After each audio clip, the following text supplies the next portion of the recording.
ప్రభునందు దేవుని ప్రియులారా, మీ అందరికీ ఉదయకాల శుభములు తెలియజేయుచున్నాను. ఈ దిన వాక్య పఠనము న్యాయాధిపతుల గ్రంథము 3వ అధ్యాయము చదువుకుందాము.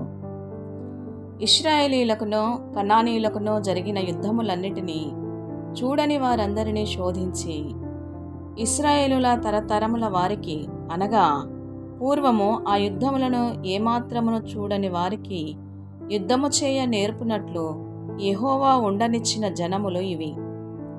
ఫిలిష్తీయుల 5 సర్దారుల జనులను, కనానీయులందరూ, సీదోనీయులను, బయల్హోరమోను మొదలుకొని హమాతునకు పోవు మార్గము వరకు లెబానోను కొండలో నివసించు హివ్వీయులను యెహోవా మోషే ద్వారా తమ తండ్రులకిచ్చిన ఆజ్ఞలను వారు అనుసరింతురో లేదో తెలుసుకొనున్నట్లు ఇశ్రాయేలీయులను పరిశోధించుటకై ఆ జనములను ఉండనిచ్చెను. కాబట్టి ఇశ్రాయేలీయులు, కనానీయులు, హిత్తీయులు, అమోరీయులు, పెరిజ్జీయులు, హివ్వీయులు, యెబూసీయులను జనుల మధ్య నివసించుచు వారి కుమార్తెలను పెండ్లి చేసుకొనుచు వారి కుమారులకు తమ కుమార్తెలను ఇచ్చుచు వారి దేవతలను పూజించుచు వచ్చిరి. అట్లు ఇశ్రాయేలీయులు యెహోవా సన్నిధిని దోషులై తమ దేవుడైన యెహోవాను మరచి బయలుదేవతలను దేవతా స్తంభములను పూజించిరి. అందును గూర్చి యెహోవా కోపము ఇశ్రాయేలీయుల మీద మండగా ఆయన అరామ్నహరాయిము యొక్క రాజైన కూషన్రిషాతాయము చేతులకు దాసులగుటకై వారిని అమ్మివేసెను. ఇశ్రాయేలీయులు 8 సంవత్సరములు కూషన్రిషాతాయిమునకు దాసులుగా నుండిరి. ఇశ్రాయేలీయులు యెహోవాకు మొర్రపెట్టగా యెహోవా కాలేబు తమ్ముడైన కనజు యొక్క కుమారుడగు ఒత్నీయేలును రక్షకునిగా ఇశ్రాయేలీయుల కొరకు నియమించి వారిని రక్షించెను. యెహోవా ఆత్మ అతని మీదికి వచ్చెను గనుక అతడు ఇశ్రాయేలీయులకు న్యాయాధిపతి అయి యుద్ధమునకు బయలుదేరగా యెహోవా అరామ్నహరాయిము రాజైన కూషన్రిషాతాయిమును అతని చేతికి అప్పగించెను. అతడు కూషన్రిషాతాయిమును జయించెను. అప్పుడు 40 సంవత్సరములో దేశము నెమ్మది పొందెను. అటు తర్వాత కనజు కుమారుడైన ఒత్నీయేలు మృతునొందెను. ఇశ్రాయేలీయులు మరలా యెహోవా దృష్టికి దోషులైరి గనుక వారు యెహోవా దృష్టికి దోషులైనందున యెహోవా ఇశ్రాయేలీయులతో యుద్ధము చేయుటకు మోయాబు రాజైన ఎగ్లోనును బలపరచెను. అతడు అమ్మోనీయులను అమాలేకీయులను సమకూర్చుకొని పోయి ఇశ్రాయేలీయులను ఓడగొట్టి ఖర్జూర చెట్ల పట్టణమును స్వాధీనపరచుకొనెను.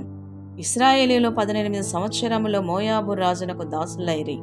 ఇశ్రాయేలీయులు యెహోవాకు మొర్రపెట్టగా బెన్యామీనీయుడైన గెరా కుమారుడగు ఏహూదను రక్షకుని వారి కొరకు యెహోవా నియమించెను. అతడు ఎడమ చేతి పనివాడు.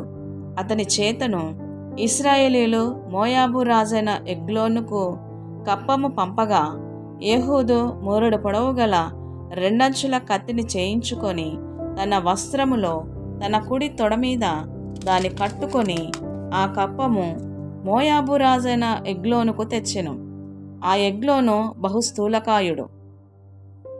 ఏహూదు ఆ కప్పము తెచ్చి ఇచ్చిన తరువాత కప్పము మోసిన జనులను వెళ్ళనంపి గిల్గాలు దగ్గరనున్న పెసీలేమునొద్ద నుండి తిరిగి వచ్చి, రాజా, రహస్యమైన మాట ఒకటి నేను నీతో చెప్పవలననగా అతడు తన యొద్ద నిలిచిన వారందరూ వెలుపలికి పోవు వరకు ఊరకొమ్మని చెప్పెను. ఏహూదు అతని దగ్గరకు వచ్చినప్పుడు అతడు ఒక్కడే చల్లని మేడగదిలో కూర్చుండి ఉండెను. ఏహూదు, నీతో నేను చెప్పవలసిన దేవుని మాట ఒకటి ఉన్నదని చెప్పగా అతడు తన పీఠము మీద నుండి లేచెను. అప్పుడు ఏహూదు తన ఎడమ చేతిని చాపి తన కుడి తొడ మీద నుండి కత్తి తీసి కడుపు మీద అతని పొడిచెను.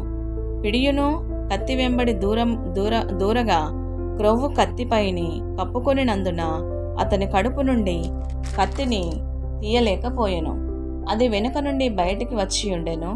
అప్పుడు ఏహూదు పంచపాళిలోని బయలు వెళ్ళి తన వెనుకను ఆ మేడగది తలుపు వేసి గడియపెట్టెను.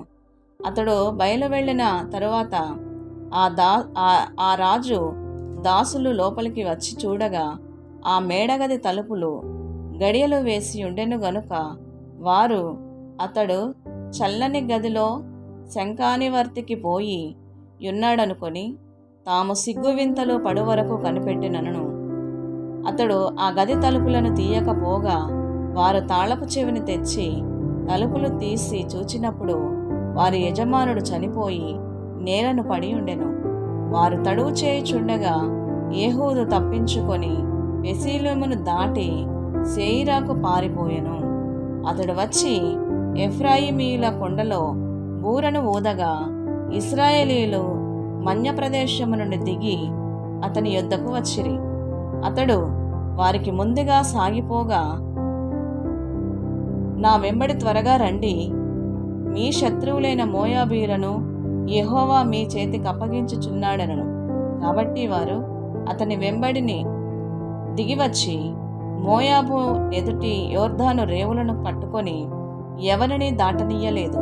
ఆ కాలమున వారు మోయాబీయులలో బలముగల శూరులైన పరాక్రమశాలులను 10,000 మందిని చంపిరి, ఒకడును తప్పించుకొనలేదు.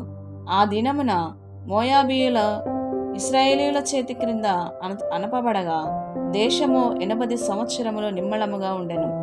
అతని తరువాత అనాతు కుమారుడైన షమ్గరు న్యాయాధిపతిగా ఉండెను. అతడు ఫిలిష్తీయులలో 600 మందిని మునుకోల కర్రతో హతము చేసెను. అతడును ఇశ్రాయేలులను రక్షించెను. ఇంతటితో ఈ దిన పాఠ్య భాగము సమాప్తము.